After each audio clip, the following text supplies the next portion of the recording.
Radio Fréquence Méditerranée. Il est 18h. La parole au livre. La parole au livre. Auteurs locaux et nationaux au micro de Pascal Marmé. Pascal Marmé.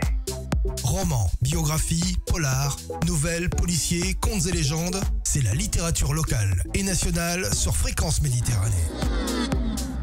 La parole au livre. La parole au livre. Avec Pascal Marmé. Avec Pascal Marmé. Bonjour chers auditeurs, chères auditrices de Radio Fréquence Méditerranée, aujourd'hui en FM, donc 90.9. J'ai le plaisir aujourd'hui pour cette parole au livre, le live en direct live de Menton, de recevoir un auteur mentonnais et en même temps un petit peu martiniquais et mentonnais en fait. Comment Bonsoir. tu te définirais? Alors, bonjour, oui, Franck. Voilà. Bonjour et bonsoir Pascal Marmé, merci de me recevoir. Je me définirais comme un homme du Sud parce que par des grands-parents côté paternel, c'est Menton, donc c'est vraiment le sud du sud. Absolument. Et la Martinique, j'habite, alors il n'y a pas plus au sud que la Martinique que moi, puisque j'habite à Sainte-Anne, qui est la commune la plus au sud de la Martinique. D'accord. Donc sud et sud, donc comme un homme du sud, D'accord. comme un homme des rivages, comme un homme de la montagne et de la mer. Voilà, c'est une définition contrastée. Alors, c'est ton 8e roman. Je te reçois pour La Grande Zandée, donc publié au Lys Bleu. Hein. Il est sorti en décembre 2024, donc il est tout récent, hein, ton livre. Et il est spécialement réussi, celui-là. Hein. Tu es auteur de 8 romans, je crois. Oui. Tu as publié pas mal de livres, dont Le Nègre Monde, que j'avais reçu. Tu étais venu en dédicace, quand je dédicaçais à la Maison de la Presse à Menton, le 12 avril 2025. J'étais en train de dédicacer Scène criminelle. Et tu étais venu m'acheter un livre, et c'est comme ça qu'on s'est connus. Et tu m'avais offert le tien. Et puis je t'avais fait une petite interview à la librairie, vite fait, bien fait, sur le Nègre Monde. Hein. Je m'en souviens. Voilà, à ce moment-là. Et on s'était donné rendez-vous en live parce que je voulais t'avoir un petit peu plus de temps, parce que je voulais explorer un peu plus ton passé littéraire et puis ta vie un petit peu. Et puis tu m'as envoyé La Grande Zandée, et c'est vrai que je l'ai dévoré en 1h30, ça a été vraiment très rapide, parce que ce que j'ai trouvé, c'est que c'est un excellent livre, un excellent roman. On est à la frontière du réel et de la fiction, parce qu'il y a beaucoup d'événements, on va en parler, hein. Mais en même temps, il est un peu court, voilà. J'aurais aimé que qu'il soit un peu plus long, ce roman, tu vois. J'en demandais un peu plus, quoi. Eh bien, je le prends comme un compliment. Ça prouve que c'est un compliment. il t'a attrapé. Hein, Ah bah oui, 1h30 de lecture, c'est fantastique. Je ne l'ai pas lâché, une minute. Hein. Pour avoir échangé avec toi avant l'émission, j'ai vu que vraiment tu l'avais apprécié et retenu dans ses détails. Alors court, oui, parce que c'est un roman écrit dans une inspiration, comme souvent d'ailleurs. Hein, je suis un écrivain qui va dans l'inspiration, pas dans l'inspiration plutôt, parce que l'inspiration, je n'y crois pas. C'est un travail, dans un travail qui est un travail, un peu une opération commando. Je m'y mets et puis je m'enterre et je le mène jusqu'au bout.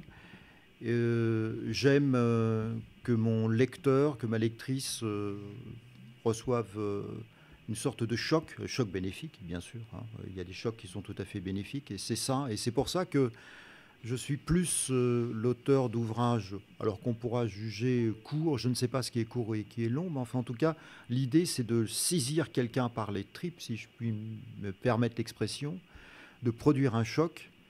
Et je vois que ça réussit, hein, parce que attends, je te connais un peu. Le choc, il est là. Je lis dans tes yeux que tu as été.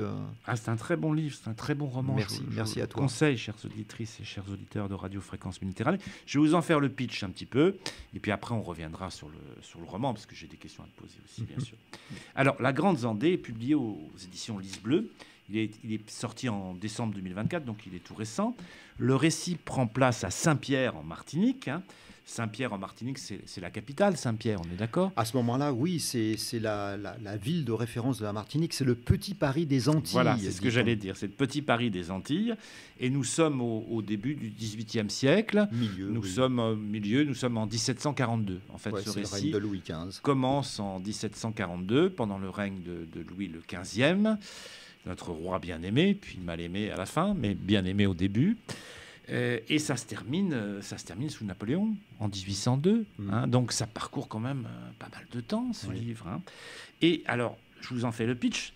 C'est un petit peu cru au début. Hein. La tenancière d'un bordel, hein, la Détouche, possède une maison close les plus renommées des colonies antillaises.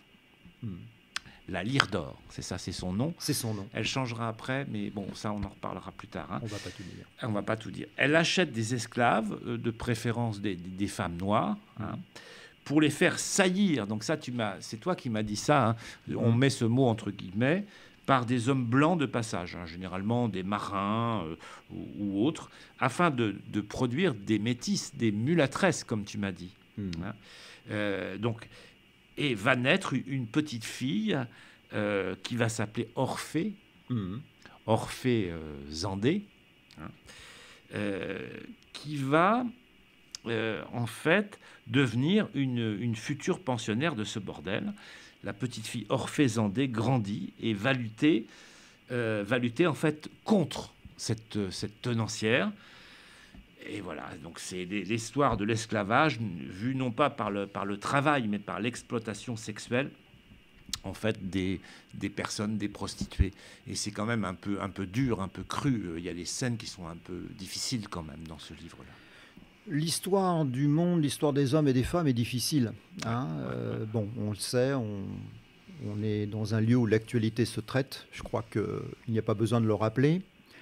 Et l'histoire de l'esclavage qui est mondiale, c'est depuis malheureusement l'aube de l'humanité. Hein. Depuis le néolithique, on sait qu'on a ravi des gens pour s'en faire des captifs et des captives. C'est une histoire terrible. Le beau XVIIIe siècle, justement, celui de cette époque où la France rayonne. C'est la France de Louis XV. La France qui rayonne à ce moment-là. L'art, les porcelaines, les lettres, etc.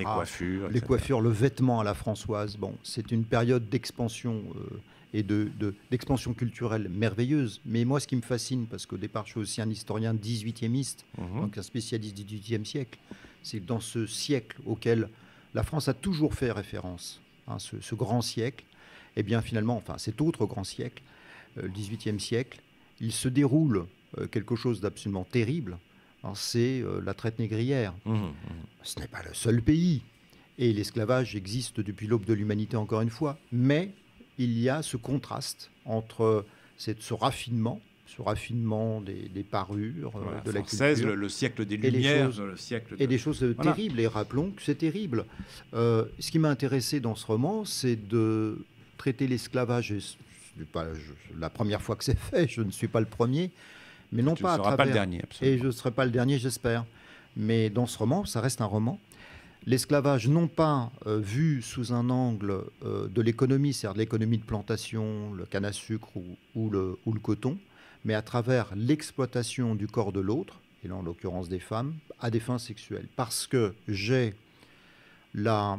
pense, et je ne pense pas me tromper, que l'esclavage commence, mais il y a très très longtemps, par le ravissement par un groupe d'une femme d'un autre groupe, pour s'en faire une captive à des fins de plaisir personnel ou d'alliance.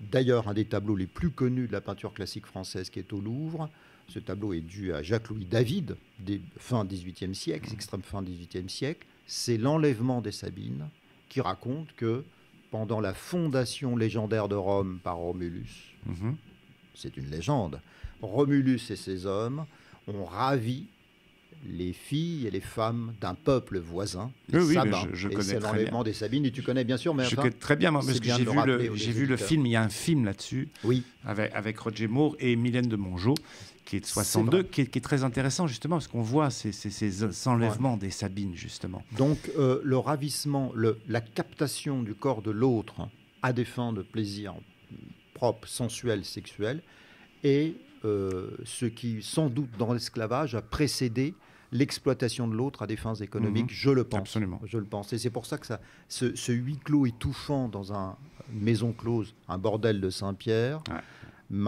est un sujet qui m'a pris, qui m'a tenu, et voilà. Enfin, un bordel huppé quand même, un bordel il y a les classieux, comme il y a les maisons à matelots, même là les classes sociales jouent, il y a les maisons à matelots, il y a les maisons à bourgeois, parce que je dis matelots, bourgeois parce que c'est principalement un public masculin qui vient, et puis il y a les maisons plus huppées où on admet un public plus aristocratique, plus mais l'horreur reste la même. C'est celle d'exploitation des corps jusqu'à la mort, et à des fins de plaisir de quelques-uns, et par l'organisation cruelle d'autres. C'est ça, finalement. Donc, que ça soit qu'on paye cher ou qu'on paye pas cher, l'horreur reste la même à la fin. Voilà. Alors, moi, j'ai lu le livre, donc je conseille à toutes les auditrices et les auditeurs de Radio Fréquence Méditerranée à vous procurer ce livre, La Grande Zandée. Mais je vais poser une question. Qui est la Grande Zandée, alors ? Je sais, moi. Tu le sais, voilà. Alors, pour les auditeurs. Et les voilà, auditrices. La Grande Zandée, d'ailleurs, tu en as fait un pitch du roman, un résumé qui est très bon. Oui, un petit résumé. Oui, voilà, très bien. La Grande Zandée, donc, c'est la fille d'une esclave noire du peuple azandé qui a été achetée à Saint-Pierre-en-Martinique au milieu du XVIIIe siècle par une mère maquerelle redoutée et redoutable qui tient un établissement qui s'appelle la Lyre d'Or. C'est un roman, hein, c'est moi qui l'ai inventé. Oui, mais on pourrait le croire, mais que c'est la réalité. Bon, après tout, il y a eu sans doute des histoires semblables. Et c'est donc la fille de cet esclave noir achetée par la Détouche, mère maquerelle, qui possède la Lyre d'Or. Voilà. Pourquoi ? Parce qu'on achète, et ça par contre c'est un fait, on achète des esclaves noirs pour les faire saillir, le mot, je le mets entre guillemets, reproduire, pour les livrer à la soldatesque, aux gens de passage, à des matelots blancs, de façon à produire des mulâtresses, c'est-à-dire des filles mélangées, métissées. Pourquoi ? Parce que la chair, et ça c'est attesté, c'est souvent dit dans des documents, mais la chair des jeunes femmes métissées est préférée, a plus de valeur. D'ailleurs, dans le roman, alors c'est un roman, dans le roman, je fais intervenir un personnage qui est la Montancier, qui elle a existé dans la réalité, sûr, qui a possédé et ouvert ce théâtre Montancier qui est à Versailles, qui flanque le château de Versailles. Donc elle a été directrice de troupe de théâtre, mais avant d'être directrice de troupe de théâtre, elle a été maquerelle, commerçant, la chair, je mets les guillemets, de jeunes femmes métissées, mulâtresses dans les îles françaises. Donc voilà, tout ça, tout ce que je raconte dans ce roman, encore une fois fiction, colle à la réalité de ce monde colonial. Mais il y a un quiproquo au début, quand elle achète cette femme noire, en fait. Il y a un quiproquo parce que elle dit azandée, cette femme noire. Alors, justement, parle-nous de ça, parce que ça, c'est intéressant. Moi, j'ai trouvé ça intéressant. Cette femme noire, cette esclave noire, qui est repérée par la mère maquerelle qui vient faire son marché, qui repère cette femme qui, pour elle, a tout ce qu'il faut au niveau des formes, etc., dentition et autres. Cette femme noire vient du peuple azandé, qui est un peuple d'Afrique centrale-ouest. Et cette femme noire qui ne parle pas le français, ni le portugais, ni l'anglais, crie azandé, azandé. Et on pense que c'est son nom. Et en fait, elle invoque son peuple. Voilà, c'est ça. Et c'est pour ça qu'on va donner le nom, un nom à cette esclave. On doit lui donner un nom, on doit la baptiser. Il y a un prêtre qui rapidement fait un signe de croix et qui, là, pour baptiser ces malheureux et ces malheureuses des marchés. Et ça se passe comme ça partout dans le monde, quelle que soit la religion, mais on lui donne un nom, on lui donne Cécile Zandé, parce qu'on pense qu'elle dit son nom de famille. En fait. Oui, mais Orphée aussi, Orphée. Alors par la suite, la petite fille née finalement du viol de cette esclave noire par une succession d'hommes blancs, la petite fille, on va lui donner un nom, Orphée, qui est au départ un nom masculin. Oui, c'est ça, qui est le nom d'un poète. On donne aux esclaves des noms en fonction des années, comme pour les chevaux. Hein, il y a des années où les chiens. Ouais, c'est terrible. Donc il y a des années en N, il y a des années en B, il y a des années en C, etc. Et là, il y a une année en O. Donc d'ailleurs, dans le roman, il y a une autre petite fille dont le prénom commence par un O, mais les lecteurs, les lectrices découvriront. Et là, c'est Orphée, parce que ça vient comme ça. Ça vient comme ça. Même si c'est masculin. Dans la mythologie, Orphée, c'est un prénom masculin, mais ça sonnait bien. Et d'ailleurs... j'ai entendu comme ça une fois dans la rue, ça m'est venu, parce qu'une fois dans la rue aux Antilles, j'ai entendu quelqu'un qui appelait une jeune femme, enfin c'est pas dans la rue, c'est dans un magasin, mais je ne dirais pas lequel, et cette jeune femme qui était là s'est retournée, elle s'appelait Orphée. Je me suis dit, tiens, c'est intéressant, cette jeune femme s'appelle Orphée, c'est le nom d'un poète grec. Et Oui, on voilà. pense aussi au testament d'Orphée de Cocteau, Voilà. etc. Exactement. Alors voilà, je vous encourage à acheter ce livre, parce que c'est vraiment... Et la couverture, mention spéciale aussi. Parle-nous un petit peu de la couverture. Alors, il y a le roman qui est une œuvre et que tu as particulièrement apprécié. Alors, on va dire que c'est une grande œuvre, bien sûr, le roman, les lignes, ça c'est le travail de l'écrivain. Allez, soyons clairs envers soi-même. Artimuse, qui c'est Artimuse? Alors, mais le livre en tant qu'objet lui-même est un objet d'art, puisque je vis à Sainte-Anne en Martinique. Alors voilà, vous découvrez sa couverture. Voilà, je mets la Je couverture vis à devant la Sainte-Anne caméra. en Martinique. Or, il se trouve que dans ma commune de Martinique vit une femme qui est d'origine mentonaise. Alors moi, je suis mentonais par un grand-père, une grand-mère paternelle, sinon je suis caribéen. Mais il y a cette femme qui est mentonaise, qui est là, on s'est rencontrés. Elle peint alors des œuvres qui représentent des jeunes femmes noires, alors pleines de vie, souriantes, bondissantes. Et puis, l'idée, c'était de se dire, puisque je cherchais l'illustration de couverture, pourquoi pas faire appel à cet artiste. Je l'ai revu, je lui ai dit, écoute, voilà le sujet, voilà ce qu'il faut faire. C'est pas du tout dans ce que tu fais, parce que toi, c'est des scènes plutôt joyeuses, optimistes. Et elle m'a dit, écoute, ça me plaît comme défi. Je vais peindre un tableau, une toile, qui va servir d'illustration à ton roman. Tout y est, il y a la pipe, il y a le maquillage, il y Elle a a travaillé tout. extraordinairement pendant 48 Ouais. heures. Au bout de 48 heures, elle m'a rappelé, elle m'a dit, viens, j'ai quelque chose, ça y est, c'est prêt. J'ai dit, fantastique, bravo, il y a tout ce qu'il faut. Il y a tout ce qu'il faut. Il y a cette femme terrible, assise sur un trône, parce que la mère Macrel, dans son bordel, surveille les opérations depuis un trône, etc. La pipe en bouche. Ouais. Tout y est, tout y est. L'éventail tenu d'une manière, enfin le lecteur et la lectrice découvriront tenu d'une manière. Mais là, c'est la Grande Zandée ou c'est la Détouche? Ah, C'est comme on veut, Oui, c'est comme on veut. C'est l'image de ces femmes terribles qui règnent sur ce cheptel humain, livré, voilà. parce que je veux au pas plaisir. divulgacher, Non, je veux non, pas non, divulguer non, l'intrigue, mais faut pas, on peut parler un Non, petit peu non, quand même de mais voilà. C'est l'image de la mère Macrel caribéenne. Parce que l'esclavage est une question compliquée. La Détouche elle-même est une ancienne pensionnaire, Oui, ils sont la toutes, première d'ailleurs. mère Macrel, Ouais. pensionnaire de maison close, C'est elle-même souvent le cas. enfant d'esclave. Et on voit que l'esclavage se perpétue parce que les enfants d'esclaves, quand ils prennent du pouvoir, eh bien souvent perpétuent justement l'esclavage. C'était aussi ça qui m'a intéressé. Oui, mais elles sont. C'est ça qui m'a intéressé, c'est ces jeux de pouvoir, ces jeux entre la petite pensionnaire, cette lutte pour le pouvoir au sein de la maison close et la mère Macrel. Et c'est ça aussi qui a fait... On est dans une lutte de pouvoir, mais la Grande Zandée, ça devient on peut le dire, ça sans divulguer l'intrigue, ça devient une guerrière, ça devient une femme terrible. Elle est guerrière, oui, parce que derrière elle, il y a en arrière-plan toute la mythologie de l'Afrique qui est en elle, qui a été léguée par sa mère, qu'elle n'a pas eu le temps de vraiment connaître, et qui vient d'Afrique. Donc je fais intervenir dans le roman toute cette mythologie des divinités africaines auxquelles elle peut, à un moment donné, ou pas, ça on le voit dans le roman, faire référence. Donc pour survivre, elle se rattache à ces croyances africaines qui sont très très importantes, qui ont été gommées par la colonisation, par la déportation, par le rôle de l'Église catholique, oui, voilà, on le sait.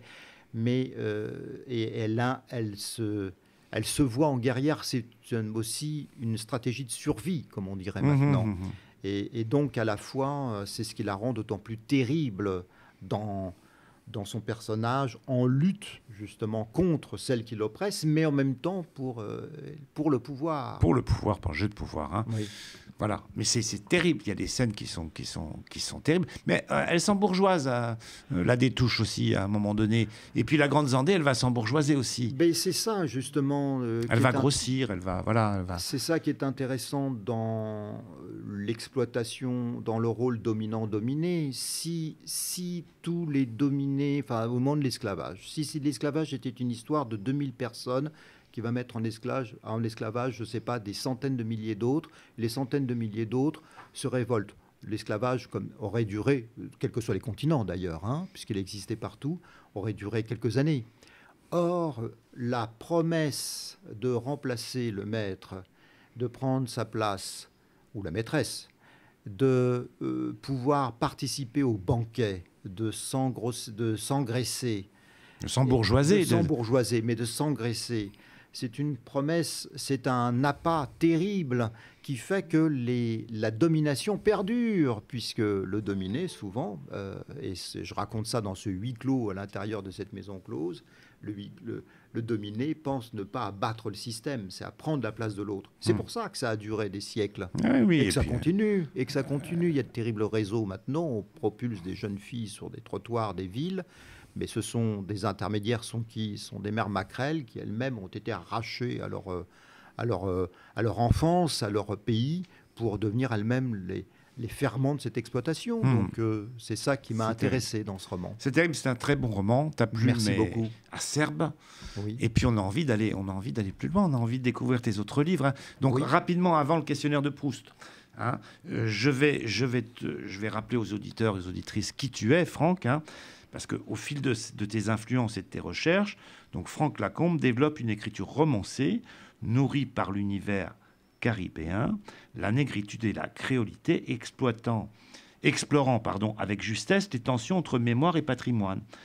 Ton regard s'enracine dans ton parcours personnel en Martinique, enrichi par ton expérience de conservateur délégué à la direction des affaires culturelles et conférencier au Grand Palais et réunion des musées nationaux. Ça, c'était ton travail avant.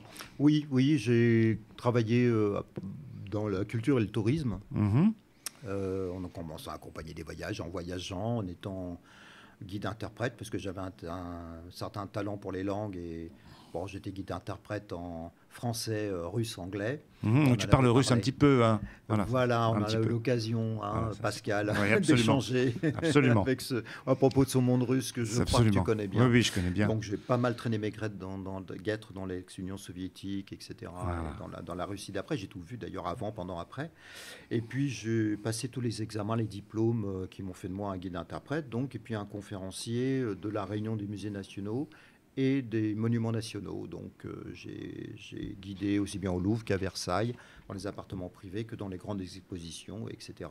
Et en Martinique, c'est parce que la Caraïbe m'a appelé à elle.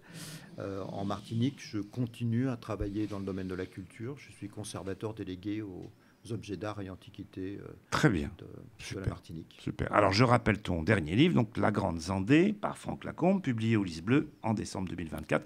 Achetez ce livre, allez à la Maison de la Presse le commander, et puis allez un petit peu partout, on peut le trouver partout. Alors on peut le trouver en commandant directement au Lys Bleu, ça marche très très bien, sur Amazon, sur Fnac.com.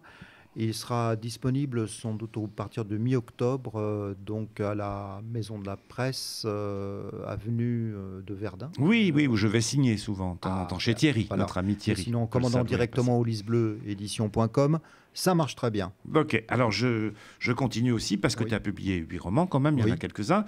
J'en ai un autre entre les mains qui s'appelle Les Vents d'Amérique. On ne va pas en parler parce qu'on n'a pas le temps, parce que le questionnaire de Proust, mais enfin c'est publié également au Lys Bleu. Voilà. Et puis j'en ai un autre auquel on s'est rencontrés, qui s'appelle Le Nègre Monde, qui a été publié également au Lys Bleu. Donc je vous conseille ces 3 livres que j'ai en main.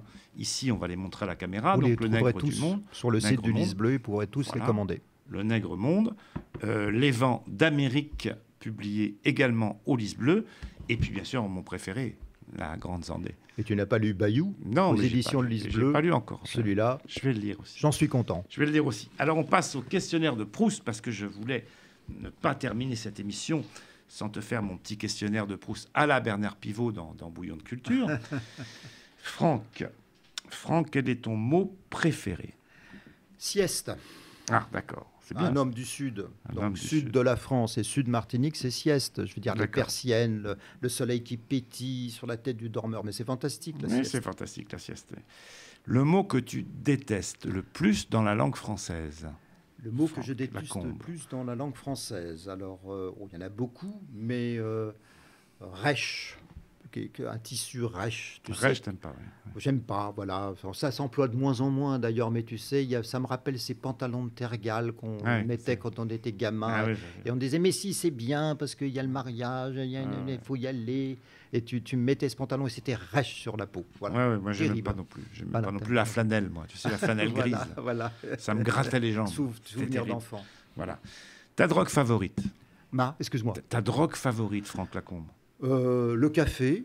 Oui, c'est bien. Hmm. C'est bien, comme beaucoup d'auteurs. Voilà. Le café, j'adore, mais alors le vrai. Hein, moi, je suis aussi un homme du sud, attention, de la France. Le ristretto italiano, le vrai, hein, pas l'affreux dans certains bistroquets qui ressemblent à une espèce de chicorée. Alors, moi qui ai écrit le roman du café, je peux te dire qu'il y a beaucoup, Ah oui. beaucoup de très bons cafés, Oui.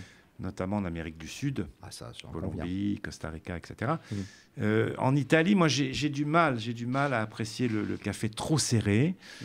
Il me semble un peu aigre. Et tu vois, moi qui mets pas de sucre dans le café, quand je vais en Italie boire du ristretto, je mets un peu de sucre parce qu'il il me semble un peu rêche. Moi, j'aime l'expresso à la française, mais pas l'expresso de la brasserie Ah oui, qui sont. atroce. C'est du café Richard, c'est pas très bon. Il faut pas- J'aime les grands crus de café. Voilà. Le son, le bruit que tu aimes.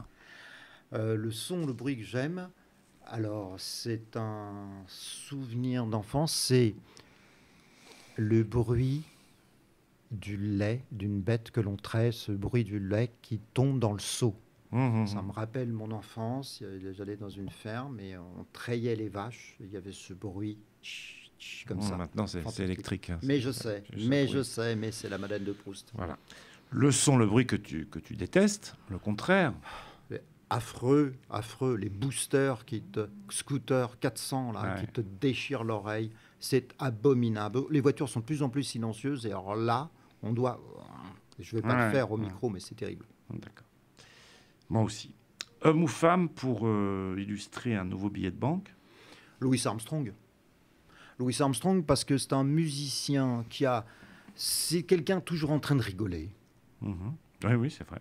Ce vieux monsieur à la voix cassée en 1967, 68, il y a les Beatles, il y a les Stones, etc. Ce vieux monsieur Armstrong sort un tube planétaire. Je vais pas le faire, mais enfin, cette chanson, j'ai plus le titre, mais enfin, ce titre planétaire, je me en rappelle. pleine année, Beatles, Stones, etc. Il rigole tout le temps. Il a commencé gamin à jouer de la trompette à la Nouvelle-Orléans. Il a connu la ségrégation, le mépris, les pièces qu'on lui jetait en plein visage.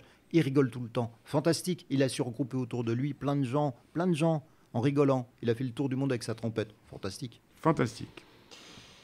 Ton juron, gros mot ou blasphème favori?